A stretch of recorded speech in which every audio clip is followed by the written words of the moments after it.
विमलादित्य विमल नाम जड़े क्षत्रिय थिले।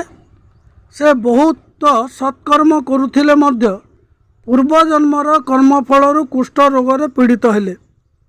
से घर द्वार स्त्री पुत्र धन संपत्ति सबु त्याग करी काशी को गमन कले। सेठारे हरिकेश बनरे हरिकेशंक निकटरे सूर्य मूर्ति स्थापन करी परम भक्ति और श्रद्धायुक्त होई सूर्य को आराधना कले। से विभिन्न प्रकारर फूल तोली आनी माଳ तैयारी कले। गंधकर्पूर अगुर चुआचंदन प्रदान करी पूजा कले। सुगंध धूपरे आरती जणाइले। सुमिष्ट नैवेद्य अर्पण पूर्वक सूर्यंकर स्तुतिगान कले।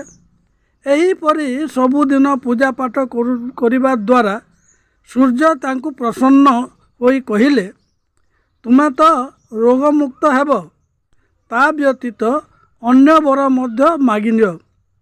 भूमिष्ठ प्रणाम करी विमल कहिले, भगवान जदि आपण प्रसन्न अटंती एवं वरदान करने को इच्छा प्रकाश करुछंती, तेबे जेउ लोक आपण को भक्ति करिवो तांको वंशरे कुष्ठ तथा अन्यान्य रोग न हेउ, तांकु दरिद्र बाधा मध्य पड़िबो नाही।